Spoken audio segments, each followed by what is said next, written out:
Assalamualaikum warahmatullahi wabarakatuh. Pada kesempatan kali ini kita akan membahas tentang teks eksplanasi. Apa itu teks eksplanasi? Teks eksplanasi adalah teks yang berisikan tentang bagaimana dan mengapa sebuah peristiwa itu dapat terjadi. Peristiwa itu dapat berupa peristiwa alam, peristiwa sosial, budaya, ekonomi, dan peristiwa lainnya. Nah, dari beberapa peristiwa tersebut pasti memiliki hubungan sebab akibat tentang bagaimana proses tersebut terjadi. Nah, seperti peristiwa-peristiwa yang terjadi di sekitar kita, tentu tidak dapat hanya kita amati saja, tetapi dapat juga kita pelajari tentang bagaimana dan mengapa suatu peristiwa itu terjadi. Nah, tujuan dari kita mempelajari teks eksplanasi ini yaitu yang pertama, untuk mempelajari dan menjelaskan fenomena yang terjadi. Lalu yang kedua, untuk menjelaskan sebab akibat dari suatu peristiwa. Adapun ciri-ciri dari teks eksplanasi tersebut yaitu yang pertama menjelaskan suatu fenomena, yang dimana teks eksplanasi ini bertujuan untuk menjelaskan proses terjadinya atau terbentuknya suatu peristiwa, baik itu peristiwa alam, sosial, budaya, maupun ekonomi. Contohnya, proses, peristiwa, kejadian. Lalu yang kedua yaitu bersifat informatif dan faktual. Informasi yang disajikan berdasarkan fakta, data, dan kebenaran umum, bukan opini ataupun imajinasi penulis. Contoh dari bersifat informatif dan faktual yaitu data, fakta, berdasarkan, dan hasil. Lalu yang ketiga, disusun secara logis dan sistematis. Isi teks disampaikan secara runtut, sesuai urutan sebab akibat ataupun urutan kejadian. Contoh dari disusun secara logis dan sistematis yaitu tahap, urutan, proses, dan sistematis. Lalu selanjutnya menggunakan hubungan kausalitas atau sebab akibat. Ditandai dengan penggunaan kata penghubung seperti karena, sebab, akibatnya, sehingga, dan oleh karena itu, serta lain-lainnya. Contoh dari menggunakan hubungan kausalitas sebab akibat yaitu karena, sebab, dan sehingga. Lalu selanjutnya menggunakan istilah ilmiah ataupun teknis, terutama pada teks eksplanasi yang membahas fenomena alam ataupun sosial.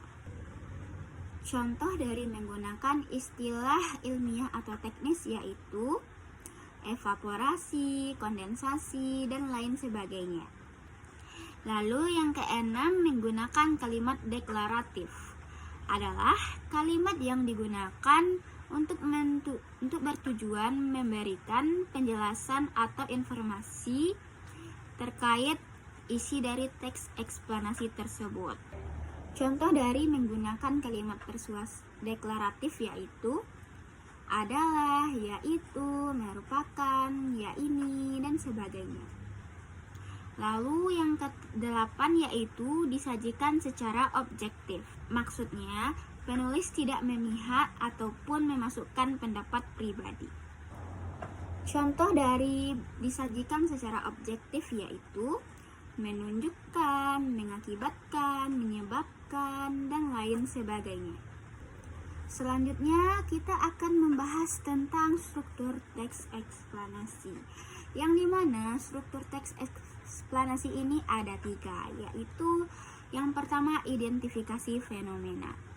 Identifikasi fenomena ini merupakan pembuka dari teks eksplanasi yang berisi pengenalan atau gambaran umum tentang suatu fenomena yang akan dibahas.